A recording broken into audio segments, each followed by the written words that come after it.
Chapter 2. Nagising ako sa ringing ng phone pero hindi ko sinagot. I knew who's calling without looking my phone. I'm being a brat, alright? Mag-text message na lang ako kay dad mamaya. Tumingin ako sa clock sa ibabaw ng side table ng bed ko. It's 10 in the morning already. I woke up late again. Bumangon na ako at pumasok sa restroom. Nag-shower ako at mabilis tinapos. Sabi ni Nailita pupunta kami sa Nyogan mamaya. Gusto niya matry kong kumain ng fresh buko. Nagbihis ako at sinuot ang off-shoulder short romper jumpsuits and put my hair up into a messy bun. Mainit na naman ngayon so okay lang kung backless ang suot ko. Sanay ako sa States na laging naka-shorts and miniskirts. I don't usually wear pants. Lumaki ako na lagi sa beach. Malapit na ako sa kitchen, naririnig ko na sila Orly at Nailita. Pinapasok ko nga agad sa sasakyan, Nay. Muntikan na talaga. Nako, Orly, sabi ko, nasa'yo mag-ingat. Bilin yan ni Beth sa atin. Nay, hindi naman maiwasan pag magsimula na ang klase, di ba? Oo, pero sundin na lang. Gising ka na pala, Lex. Nakita ako ni Orly nakatayo sa pintuan ng kitchen. Tiningnan ko si Nailita pero hindi niya tinuloy yung sinabi niya kanina. Halika ka, maupo ka at mag-breakfast, anak. Pagkatapos mo kumain, aalis na tayo. Ano ang bilin ni Mommy sa inyo, Nay? Umiwas ng tingin si Orly sa akin. Anong ibig mong sabihin, Lex? Narinig ko kasi sabi mo kanina na bilin ni Mommy sa kay Orly. Wala yun, ito kasi si Orly minsan makakalimutin. Tumingin ako kay Orly pero nagkamot lang ng ulo niya. Dalhin mo na dito ang pagkain sa lamesa, Rosa. Naupo na ako. Sabayan mo akong kumain, Orly. Nilagay na sa table ang pagkain ni Manang Rosa. Asawa pala siya ng driver namin na si Manong Berto. Matagal na silang naninilbihan sa pamilya namin simula pa sa parents ni Mommy. Si Nailita ang yaya ni Mommy. Andito pa rin siya sa amin kahit pwede na naman siyang mag-retire. Sige na, Orly, sabayan mo ako. Ano ba yan, Lex? Paano ako maging sexy katulad mo kung 2 beses akong mag-almusal? Sinamangutan ko siya. Mag-exercise ka na lang everyday. Seryoso ka, Lex? Yes. Maybe we can do it together. Wag mo akong lokohin, hindi ka nag-exercise, ganyan na talaga ang body figure mo, kakainggit nga. Hindi mataas si Orly, 5 foot lang siya at medyo chubby at ako naman 5'7". I'm lucky enough to maintain my figure without exercise. Naman ako siguro kay Mommy, ito na lang apple ang kainin ko para may kasama ka lang na kumain. Hindi ko na lang siya pinilit. Ang nilagay ko sa plate ko fried rice and pork tocino lang. Ang init sa labas ngayon, bakit walang takip yung likod mo, Lex? Napuna na naman ni Nailita ang suot ko. Kasi nga, Nay, ang init, sagot naman ni Orly. Kung pwede lang gagayahin ko ang suot ni Lex. Nako, subukan mo nang makurot kita sa singit, Orlando. I laugh and chocked on my food. Naubo ako, tumayo si Orly at tinapik-tapik yung likod ko. Inomin mo itong tubig, sabay bigay sa akin ng baso. Tumawa ako ulit, Nailita, and Orly bantering are refreshing for me and fun to listen. On the way na kami sa Nyogan. Nag-text ako kay Daddy. I'm a little bit busy preparing for school. Talk to you later. Yun lang ang text ko sa kanya. Binalik ko ang phone sa wristlet wallet ko. Malapit na ba tayo? Nakatingin ako sa labas ng daan, medyo bumpy na ngayon. Marami akong nakikita na maliliit na bahay. Mga bata naglalaro sa labas. Isang liko na lang darating na tayo sa Nyogan, sabi ni Nailita. Katabi ko sa backseat ng car si Orly na busy sa phone niya. Sabi ni Mommy, hindi naman masyado kalaki ang Nyogan, pero okay ang kita kaya hanggang ngayon sa amin pa rin hindi bininta ni Mommy. Saka matagal na sa pamilya namin ang Nyogan 5th generation na daw si Mommy. Pumasok ang sasakyan namin sa bakal na gate. Mga 2 miles pa ang tinakbo bago huminto kami sa rest house na gawa sa bamboo. Maraming tao sa paligid, iba-iba ang ginagawa. Binuksan na ni Orly ang pinto saka lumapit sa front seat at buksan ang car door para kay Nailita. Lumabas na rin ako at tumabi kay Nailita. Lita, halina kayo sa loob, meron ng buko dito. Isang matanda na lalaki ang sumalubong sa amin. Tonyo, ito pala si Alexa, anak ni Beth. Dito magtatapos ng high school sa bayan. Magandang tanghali, Ma'am Alexa, sabay abot ng kamay niya. Nakipag-shake hand ako, hello po, Mang Tonyo.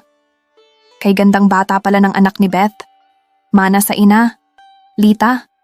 Nakangiti na sabi. Siyempre Tonyo, magandang lalaki din kasi ang daddy. Si Tonyo, ang namamahala ng nyogan ninyo Lex. Oh great, sabi ni mommy magaling daw kayo kaya maganda ang kita ng nyogan. He laughed.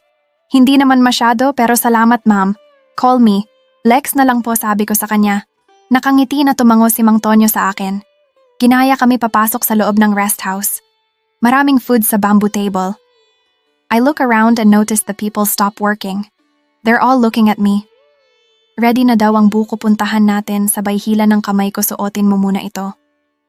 Binigay niya sa akin ang rubber boots. Tinanggal ko ang red ankle strap sandals at sinuot ang rubber boots. Saan tayo pupunta, Orly? Sa likod ng rest house lang. Dinala ako ni Orly sa likod, merong lalaki nagbabalat ng buko. Ganyan magbalat ng buko, Lex, pero meron ng isa dito na ready. Kinuha niya ang isang buko at ibinigay sa akin.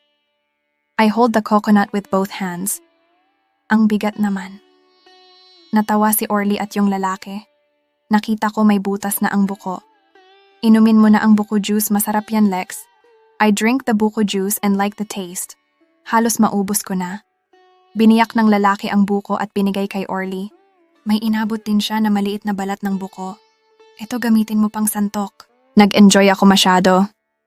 Marami akong nakain na green mango. Meron puno din kasi sa paligid. Nakatatlo ako na buko, ang fresh kasi.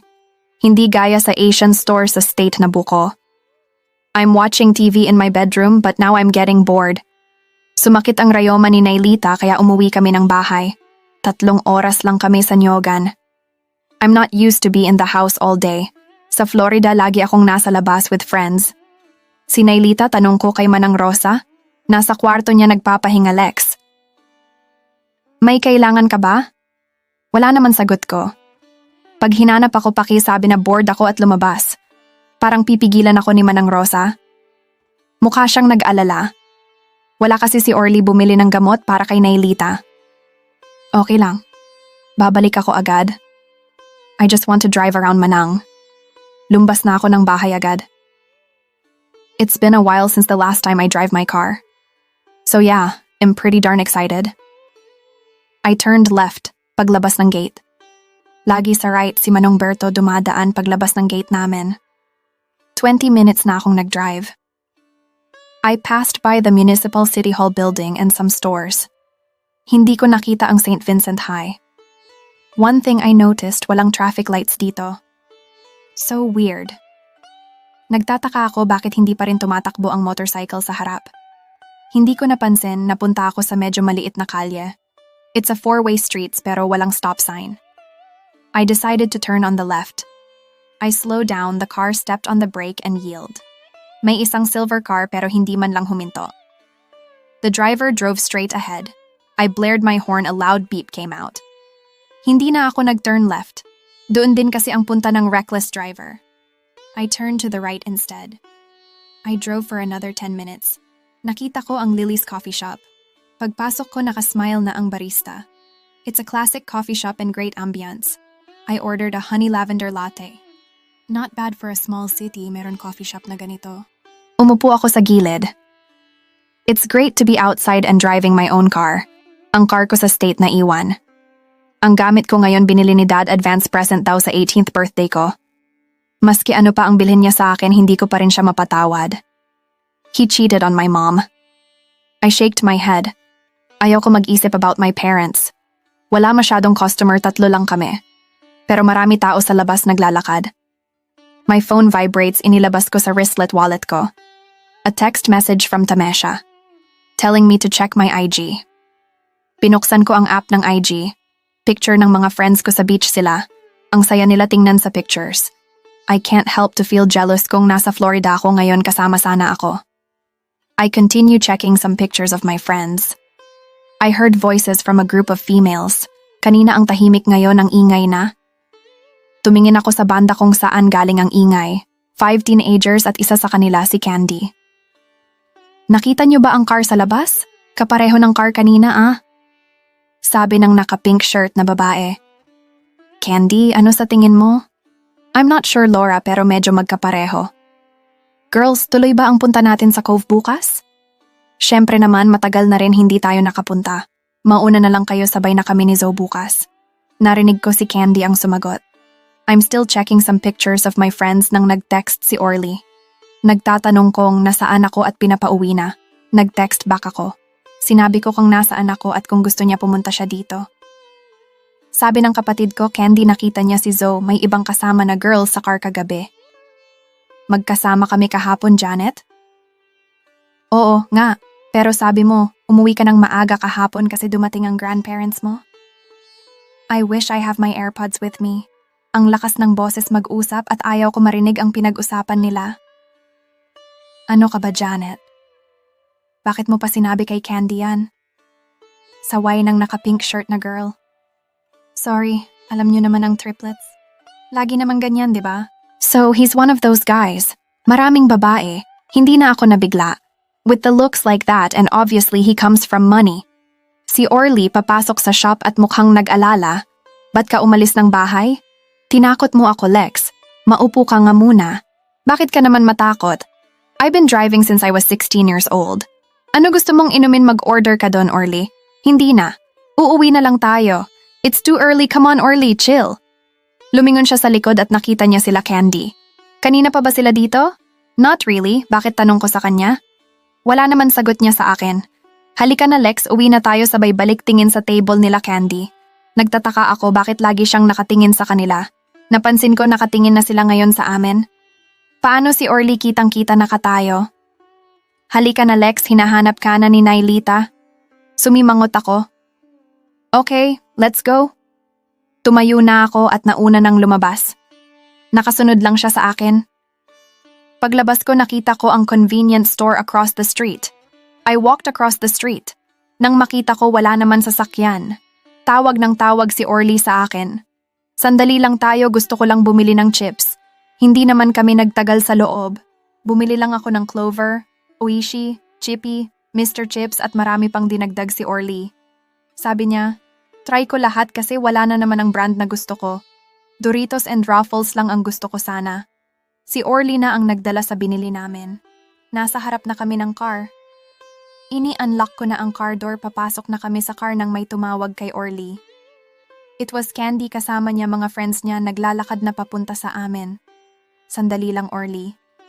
Bakit Candy? Nagtataka na tanong ni Orly. Nakatingin sila lahat sa akin. I'm wondering kung sa friend mo itong car.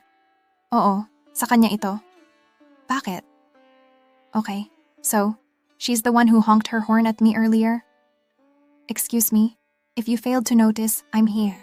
You can ask me directly, I said, raising my eyebrows at her. So ikaw nga? Masama na ang tingin sa akin. Yes, I did. Why? Because you don't follow traffic rules. Lex, halika na, hinanap na tayo ni Nailita. Narinig kong sabi ni Orly. What are you talking about? Lumapit na siya sa akin. Naramdaman ko si Orly, nasa tabi ko na rin. Miss, what I'm trying to say is, you need to review the driver's handbook. Hindi mo ba ako kilala? Candy, nandito pala kayo. Biglang nasa harap na namin ang lalaki na nakita ko sa gasoline station. Hinanap ka na ni Zoe, sabi niya kay Candy. Saan ba siya ngayon, Alex? Text mo na lang siya, sagot ng lalaki. Naramdaman ko hinatak na ako ni Orly. Halika na, bilis, sabi pa niya sa akin. Tumalikod na ako para sumunod sa kanya. Hey, miss, wait! Pinuksan ko na ang car door at pumasok. I was about to close the door but the guy named Alex stopped me from closing it. Wait! He looked down and smiled at me. It's Alex and you are? He extended his hand. I just look at it. Oh, come on. I sigh and shook his hand. It's Alexa, but you can call me Lex. It's a pleasure meeting you, sweetheart. Today is my lucky day. Well, guess what? I can't say the same thing, sabi ko, and he laughs. Don't hurt my feelings, sweetheart. Nilagay pa niya ang kamay sa dibdib, acting like his hurts. I noticed his checking me out. Eyes up here, buddy. He's laughing his ass off. Oh man, this guy is good-looking and very charming. He stands 6'3", I think, with a light tan. It's Lex to you, sabi ko pa sa kanya. He just grinned and nodded. Uwi na tayo, Lex. Napatingin ako bigla kay Orly. Ang tahimik niya kasi. Ang aga pa, why don't you guys join us? Kinalabit ako ni Orly, sige na Lex. Gusto na niya talaga umuwi. Sorry, Alex, but we need to get back to the house. Okay, next time then. Mag-promise ka? Natawa ako. Nope. I can't do that, sabi ko na lang. I'm telling you, sasama ka na next time, sweetheart. Then he closed the door. OMG! Biglang tili ni Orly. Ano ka ba, huwag kang manggulat? Lex! Si Alexander Sebastian Mondragon ang kausap mo kanina. So? Ang mga Mondragon lang naman ang may-ari halos ng lahat ng lupain dito sa San Vicente at Karatig Bayan. Ang parents niya ang mayaman, hindi siya. Some of my classmates back in the States are rich also. Bakit nga pala ang tahimik mo kanina tapos ang pula pa ng mukha mo? Wala, nahiya lang ako. Super crush ko kasi ang triplets. Natawa ako. Halata nga masyado kang kinilig next time kung nasa harap mo na hindi ka na makapagsalita. Pagalitan tayo ni Nailita, ang tagal natin. Bakit ka lumabas kanina? Naboard ako, Orly. Nagpaalam naman ako kay Manang Rosa. Sana hinintay mo ako, Lex. Bilin kasi ng mommy mo na huwag kang umalis mag-isa. Now he sounds worried. Sanay ako lumabas mag-isa. Alam ni mommy yan. Bakit pakiramdam ko ayaw niyo na lalabas ako? Hindi ba safe dito? Maliit lang ang San Vicente pero safe naman. Halos mayayaman ang nakatira dito. Mag-ingat ka nga pala kay Candy. Nagkasagutan kayo kanina, hindi titigil ang babae na yan. I'm not worried about that girl. She's being a bitch. Kasalanan niya siya pa ang galit. Vice Mayor ang daddy niya dito. I don't care, hindi ako takot sa kanya. Ang tapang mo kanina, Lex. Anong tingin mo kay Alex? Crush mo na ba? Napasulyap ako bigla sa kanya. Crush? Oo, ang gwapo, diba? No, he seems fun to be with pero hindi ko crush. Hindi mo gusto ang isang Mondragon? Halos hindi makapaniwala na tanong sa akin. Hindi ko kilala si Alex. Maybe we could be friends, who knows? Ngayon ko nga lang nakita, diba? Friend lang?